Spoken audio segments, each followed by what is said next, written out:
사람에게 주어진 하루의 시간 24시간입니다. 시간은 같지만 사람과 체험에 따라서 시간이 갖는 의미는 제각기 다릅니다. 예를 들어 처음 가는 길, 낯선 길을 갈 때는 왠지 길게 느껴집니다. 그러나 그 길을 자주 왕래하다 보면 똑같은 시간이지만 그 길이 가깝게 느껴지는 것입니다. 아이가 학교에서 잘못했다고 두 손 들고 30분 벌을 섰습니다. 그 30분이 얼마나 길은지 모릅니다. 그러나 집에 와서 그 아이가 게임기 가지고 오락하는 시간은 30분이 아주 쉽게 지나가 버리고 맙니다. 같은 시간이지만 사람의 체험에 따라 시간이 갖는 의미가 다르다고 하는 것입니다. 사람이 특별한 일을 경험한 사람과 그것을 경험하지 못한 사람에게 시간은 다른 의미로 다가올 수가 있습니다. 예를 들어 세월호에서 생존한 생존자가 있습니다. 그 사람이 하루를 산다고 하는 건 이전에 살았던 하루와 지금과는 시간의 개념이 차이가 다릅니다. 다시 말해 죽은 자에 대한 산자로서의 미안함도 있고 책임감도 있다 보니까 이들이 살아가는 시간의 의미는 다르다고 하는 것입니다. 오늘 본문에서 히브리서 기자는 사람의 시간 속에서 예수를 믿기 전의 시간과 예수를 믿은 다음의 시간에 바라보는 의미가 달라야 된다고 하는 사실을 우리에게 제공해 주고 있습니다. 예수 믿기 전의 시간이라고 하는 것은 모든 사람에게 주어진 것은 다 똑같습니다. 성경에 사람에게 한 번 죽는 것은 정한 것이로되 모든 사람은 잘났던 못났던 남녀노소 귀천을 막론하고 사람이 한 번 살다가 죽음이라는 운명의 시간을 맞이하는 건 다 똑같은 것입니다. 때로는 우리에게 주어진 어떤 시간을 더 잘 살아보려고 몸부림쳐 보았지만 결국에 모든 시간들은 죽음으로 끝나버리고 마는 것을 보게 됩니다. 이 사람들은 생각하기를 다음에는 아무것도 없다고 생각하기 때문입니다. 하지만 우리가 예수 그리스도를 알고 그분을 믿는 다음에 우리는 시간에 대한 다른 의미를 가지고 살아가야 되는 것입니다. 그리스도인에게 시간이란 그리스도 안에서 영원한 생명과 영원한 나라를 향해 가는 과정이라고 봐야 됩니다. 그리스도인에게 죽음이란 영원한 생명의 구원으로 전환되는 순간이, 다시 말해 세상 사람들은 죽음을 두려워하지만 우리는 죽음은 바로 영생으로 들어가는 하나의 관문에 지나지 않는다 이 말입니다. 오늘 본문에 와서 말씀합니다. 그날이라고 표현했습니다. 더 오메가 포인트라는 말인데 이 말은 바로 예수 그리스도가 재림하는 날, 최후의 심판의 날, 그날 이렇게 표현을 한 것입니다. 여러분, 예수 안에서 구원을 체험한 성도들에게 시간은 그날을 향해 가며 그날을 위해서 깨어 준비하는 시간, 기간들이라고 하는 것입니다. 우리가 예수 그리스도를 믿고 우리는 그날, 주님이 재림하시는 날, 최후의 심판의 날을 향해서 우리 가는 그 기간인 거예요. 사람이 이 땅에 믿든 안 믿든 예수 그리스도가 오셔서 우리 인간을 죄를 위해서 대속의 은혜를 베풀어 주셨습니다.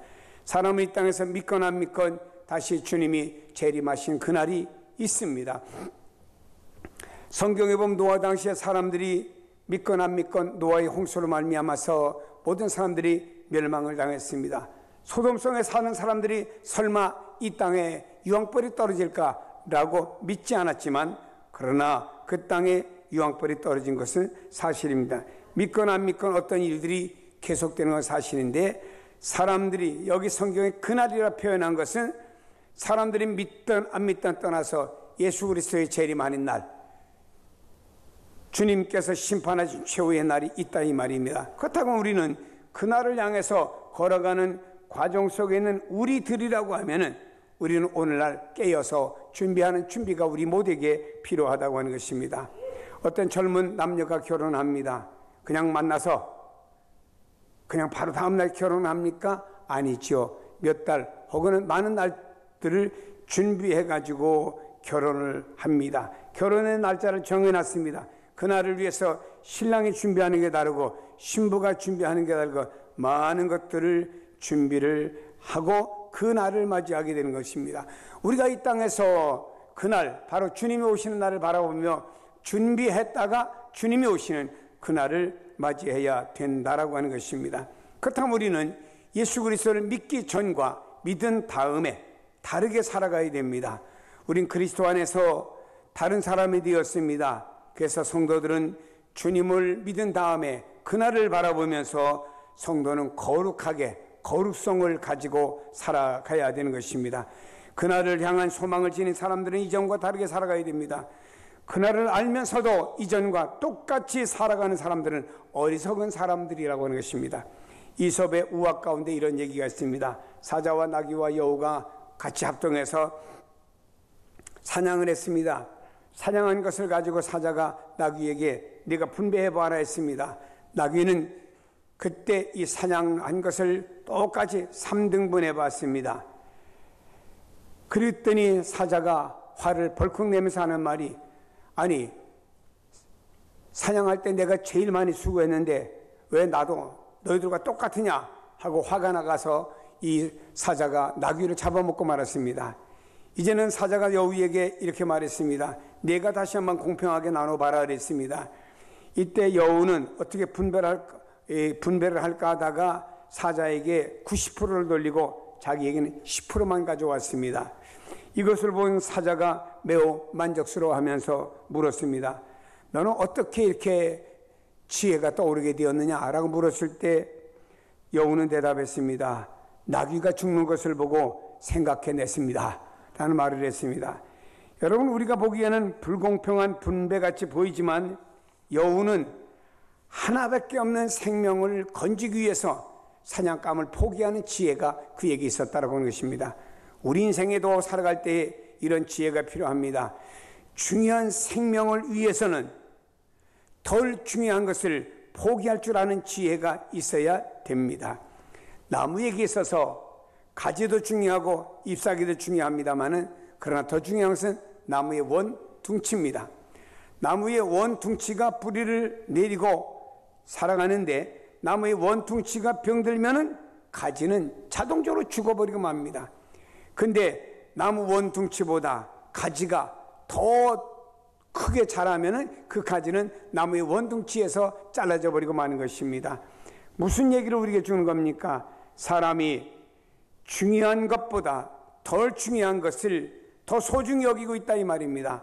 어떤 면에서 우리는 중요한 것을 위해서는 덜 중요한 것은 포기할 줄 아는 지혜가 우리에게 있어야 되는 것입니다.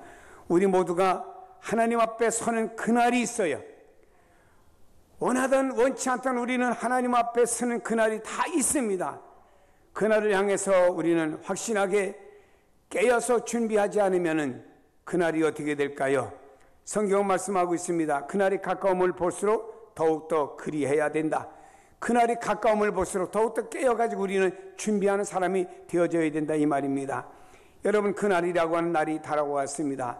달란트 비유입니다. 5, 2, 1달란트 받은 사람, 거기에 2이나 5달란트 받은 사람은 주님께 칭찬을 받았습니다. 1달란트 받은 사람은 설마 이 날이 올 줄을 생각 못하고 있다가 책망과 저주를 받게 되었습니다.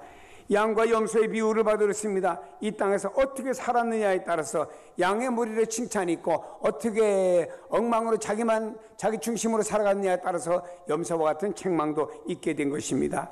역사적으로 보면 많은 사람들이 이 시대를 가리켜서 말세다, 종말의 때라 그렇게 부릅니다. 베드로전서 4장 7절에 보니까 만물의 마지막에 가까웠으니 그러므로 너희는 정신을 차리고 근신하여 기도하라 그랬습니다.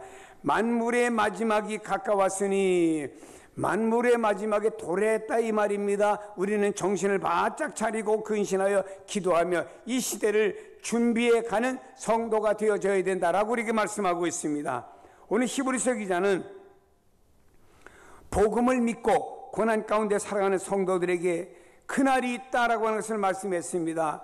너희들이 복음을 믿고 지금은 고난과 어려운 가운데 살아가지만 그날이 있다, 주님이 오시는 날이 있다, 그날을 바라보며 살아가라고 누가 여기 성경에 권면해 주고 있습니다. 종말이 가까울수록 사람들은 구원과 상관이 없는 삶을 살면서 오히려 파멸을 향해 살아가는 사람들의 현상들이 오히려 많이 있음을 볼 수가 있습니다.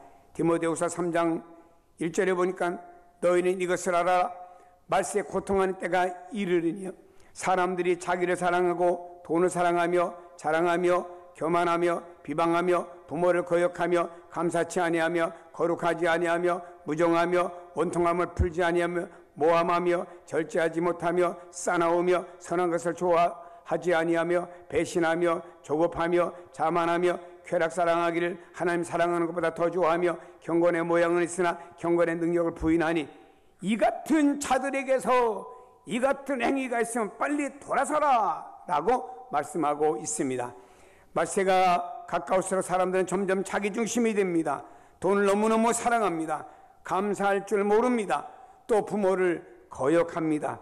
요즘에 보면요, 이 젊은이들이 부모님에 대해서 아주 부담감을 갖는답니다.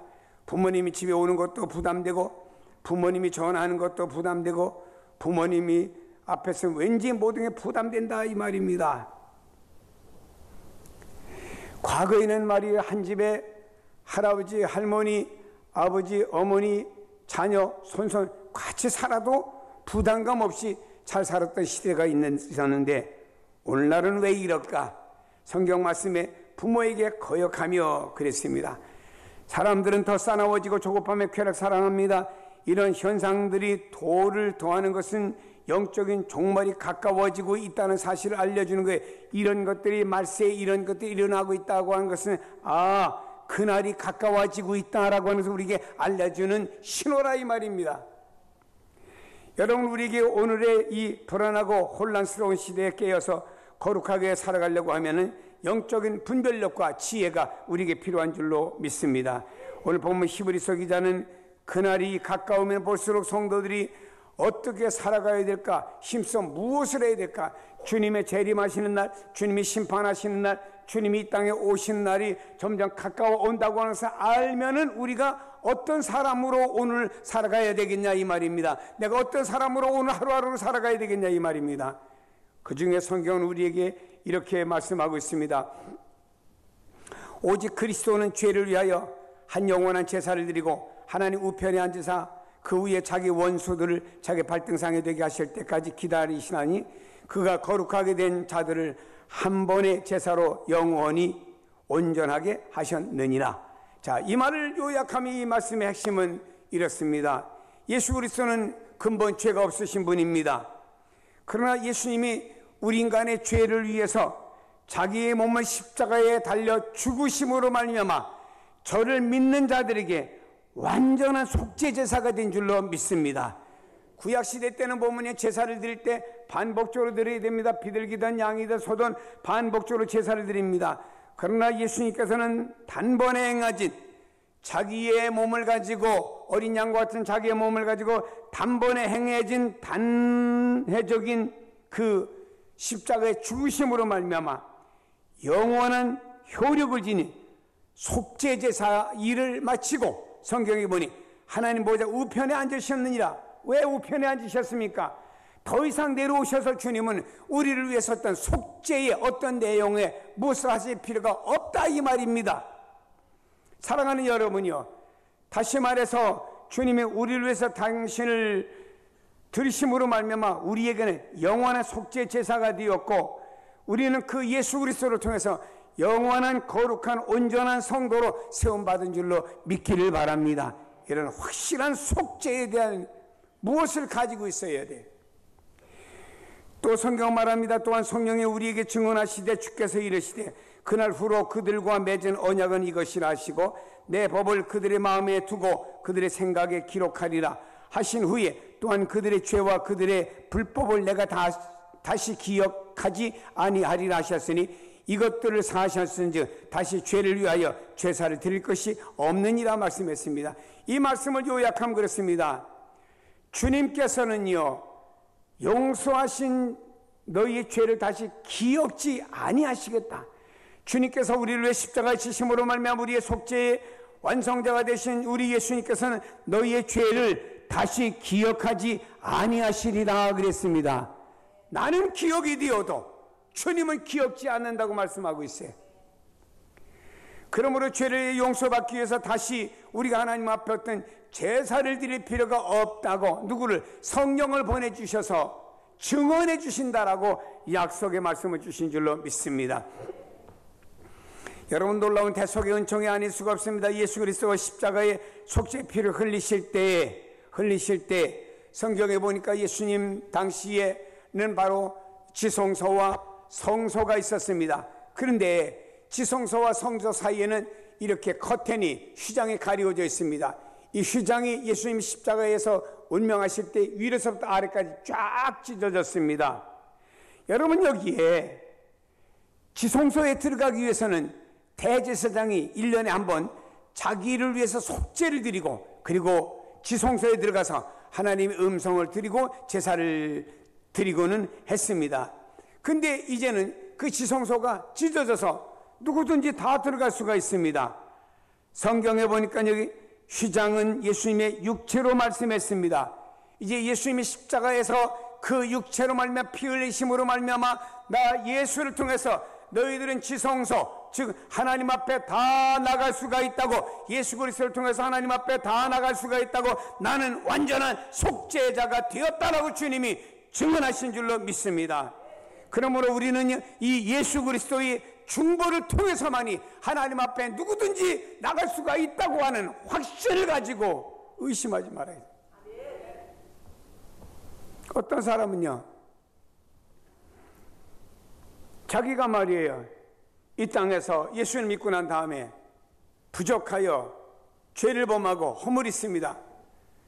그럼 그것을 위해서 또 예수님이 죽어야 되시는 줄 알아요. 아닙니다. 예수님은 여기 성경에 우리에게 말씀하고 있습니다. 그분이 십자가의 지심으로 말미암아 한 번의 제사로, 한 번의 우리를 위해 죽으심으로 말미암아 영원히 우리를 온전하게 속죄의 완성자가 되신 줄로 믿으세요. 여기에 대한 의심이 있어서는 안 됩니다. 다시 오시는 주님을 바라보는 믿음을 가진 사람은 나는 예수 그리스도의 완전한 속죄로 말미암아 그분이 나를 대신한 중보로 말미암아 내가 죄 용서를 받았어라고 하는 확신, 의심을 버리고 믿음으로 살아가시기를 바랍니다. 그러므로 형제들아, 우리가 예수 그리스도의 피를 힘입어 성소에 들어갈 담력을 얻었나니 그 길은 우리를 위하여 휘장 가운데로 열어놓으신 새로운 길이라. 휘장은 그의 육체라고 말씀하였습니다. 예수님의 피를 힘입어 우리는 하나님 앞에 나갈 자격을 얻은 줄로 믿습니다. 거룩한 의인이라 칭함을 받는 하나님의 자녀가 된 줄로 믿습니다. 이 놀라운 예수 그리스도의 대속의 은총을 믿음으로 받아 누리는 여러분이 다 되시기를 바랍니다. 이때 우리 안에 행복이 있고 속죄가 있고 자유가 있고 평강이 있고 담대함이 넘치는 줄로 믿습니다. 예수 그리스도를 믿고 영원히 거듭나 믿음으로 사는 사람들은 어디에 가든지 거기가 천국이 되는 거예요. 구속의 은혜를 입은 성도들의 삶은 자기가 살아가는 자리가 초막이든 궁궐이든 높은 산이든 거친 들이든 상관이 없어요. 언제나 하나님의 임재하신 영광의 복된 장소고 내 안에 하나님의 나라가 임하여 있기 때문에 장소가 어딘지 그게 중요한 게 아니에요. 우리 성현 성도들은 노래방은 잘 안 가고 늘 찬송만 많이 불러서 아주 찬송을 잘 아셔서 좋으네요. 어디 가서 제가 집회하다가 후렴 딱 한번 해봅시다 하고 제가 하다가 제가 뚝 그치면 교인들 뚝 그쳐. 모르는 거예요. 여러분, 높은 산이든지 거친 들이든지 초막이든지 월세를 살든 전세를 살든 원룸이든지 궁궐이든지 넓은 집에 살든지 내 주 예수 모시고 사는 그곳은 하나님의 임재가 있는 곳이고 그것은 하나님의 나라입니다. 나라입니다. 그래서 우리 성도들은요, 그런 어떤 환경에 얽매이는 사람이 아니고 바로 주님과의 관계성 문제에서 이렇게 되기 때문에 이것이 우리 안에 천국이 되고 기쁨이 되고 감사가 되는 줄로 믿습니다. 영원한 세계가 열리고 구원이 완성되어지는 그날, 우리 성도들이 주님 앞에 우리의 믿음과 마음을 내보이는 그날입니다. 여러분, 밖에 나갔다가 외출했다 들어옵니다. 거울 앞에 섭니다. 그리고는 그날 입었던 외투도 벗으면 또 속에 있는 옷도 어떤 옷인지 보입니다.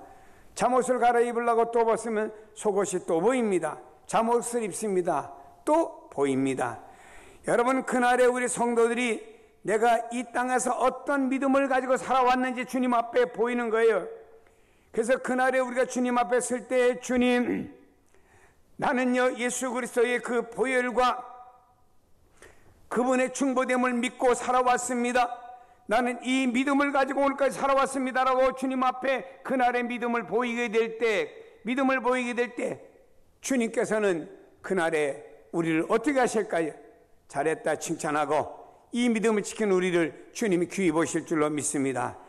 21절에 말씀하고 있습니다. 하나님의 집 다스린 큰 대제사장이 계심에 우리가 마음의 뿌림을 받아 악한 양심으로부터 벗어나고 몸을 맑은 물로 씻음 받았으니 참마음과 온전한 믿음으로 하나님께 나아가자 그랬습니다. 마음의 뿌림을 받았다고 하는 것은 우리 마음이 그리스도의 보혈을 정결하게 되었다고 하는 것이고, 맑은 물로 씻음 받았다고 하는 것은 마치 맑은 물로 모든 세탁물을 깨끗하게 씻는 것처럼 우리를 예수 그리스도의 보혈로 다 씻어주신 줄로 믿습니다. 하나님의 집을 다스리는 큰 대제사장 예수께서 우리의 죄를 단번에 용서하셨으니 참마음과 온전한 믿음으로 하나님께 나가는 성도가 되시기를 바랍니다. 여러분, 예수님은 한 번만 돌아가시면 되는 거예요. 두 번 돌아가시는 게 아닙니다. 한 번에 우리를 위해서 돌아가심으로 말미암아 우리의 영원한 속죄 제물이 되어주신 줄로 믿고 여기에 대해 의심하지 마시고 회의를 갖지 마시기를 축복합니다. 사람이 똑같은 입술을 가졌는데도 왜 사람이 말이 다른가 몰라. 누가 새 옷을 입고 왔는데 아유 예쁘네, 참 좋으네, 아유 새 옷 입었네, 이렇게 칭찬해 주는 사람이 또 있는데 어떤 사람, 에휴 그 칼라라고 그게 뭐냐, 너하고 안 맞는다, 벌써 다른 사람이나 줘라. 괜히 남의 입은 것도 까실하게 구는 사람이 또 있더라고요. 그 참 사람이 보는 시각인데도 어떤 사람은요 시각을 이렇게 긍정적으로 보아지는데 어떤 사람은 꼭 부정적으로 보는 사람이 있어요. 그거 참 이상합니다. 다 잘 돼 있는데 그 어떤 하나 가지고 또 하나가 잘못됐다 또 말하는 사람이 있더라고요. 여러분, 우리는요 이분이 아무리 말해도 달아 없어지지 않아. 그냥 좋은 말 많이 해줘요. 할렐루야. 누구든지 좋은 말 많이 해주고 믿음으로 세워주고 하셔. 그리고 우리는 그날의 가까움을 볼수록 열심히 모입시다. 그래서 기도하고 찬송하고 예배드리고 거기에 성령 충만한 역사가 오순절 마가의 다락방처럼 임할 줄로 믿습니다.